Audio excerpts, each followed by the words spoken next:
Саламатсыздар ма, құрметті оқушылар? Бүгін біз алгебра 7-ші сынып 6-109 есепті шығарамыз. Бұл жерде берілген осындай бөлшек берілген, x деп отырғанымыз а бөлінген а плюс б дейді. Осы өрнекті ықшамдау қажет. Оны ықшамдау үшін, яғни x-тің орнына міне осыны қоямыз, сол кезде есептеп шығару керек. Яғни x-тің орнына не істейміз? А б бөлінген а плюс б-ны x-тің орнына қойып минус а дейміз. Бөлшектің бөліміне де сол а б бөлінген а плюс б-ны қойып, мұнда минус б дейміз. Міне осыны шығару керек. Бұны шығару үшін ортақ бөлім а плюс б-ны аламыз. А плюс б-ны алсақ, мұнда 1 түседі, мұнда а плюс б түседі. Енді мына жерде а б болады, минус а квадрат болады, минус а б болады. Бөлу. Мына жерде де а плюс б-ны ортақ бөлімге берсек, мына жерге 1 түседі, мына жерге а плюс б түседі. Неге? Мына жерде бөлшектің бөлімде 1 бар деп есептейміз. Мынада бөлімде 1 бар деп есептейміз. А б болады, минус а б болады, минус б квадрат болады. Енді осы жерден мына а б мен минус а б жойылады. Болады алымда минус а квадрат бөлінген а плюс б. Бөлшектің бөлімінде де мына мен мынау жойылады. Минус б квадрат бөлінген а плюс б болады. Енді мына бөлу болғандықтан көбейтуге айналдырып жібереміз. Сонда минус а квадрат бөлінген а плюс б-ны көбейтуге айналдырсақ, онда минусына бөлшектің бөлімінің алымның орны ауысып кетеді.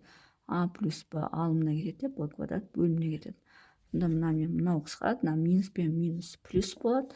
Сонда а квадрат бөлінген б квадрат болады. Сонда бірінші есептің жауабы міне а квадрат бөлінген б квадрат болады екен.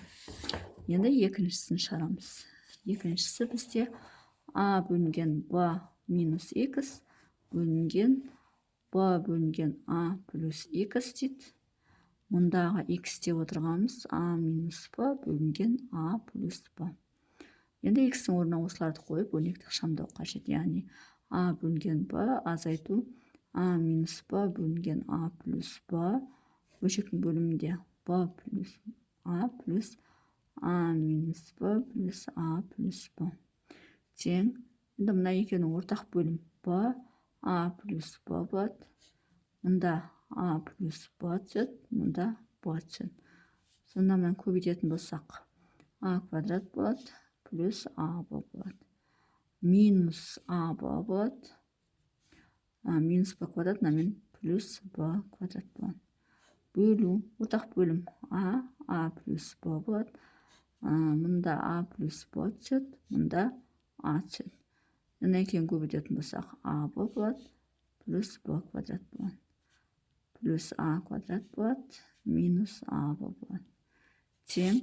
Енді ұқсас мүшелерді біріктіретін болсақ, мына мен мына жойылып, бізде а квадрат плюс б квадрат бөлінген б а плюс б болады. Бөлшектің бөлімінде мына екеуі жойылып, а квадрат плюс б квадрат болады, бөлінген а плюс б болады. Тең. Мына алымын сол күйінше жазамыз, яғни а квадрат плюс б квадрат бөлінген б а плюс б болады. Көбейтуге айналдырсақ, бөлме алым орны ауысып кетеді. Сонда а плюс б бөлінген а квадрат плюс б квадрат болады. Тең. Енді осы жерде мына мен мынаны қысқартамыз, мына мен мынаны қысқартамыз, а бөлінген б қалады. Сонда екінші есептен а бөлінген б шығады екен. Сонымен есептің шығару жолы осындай.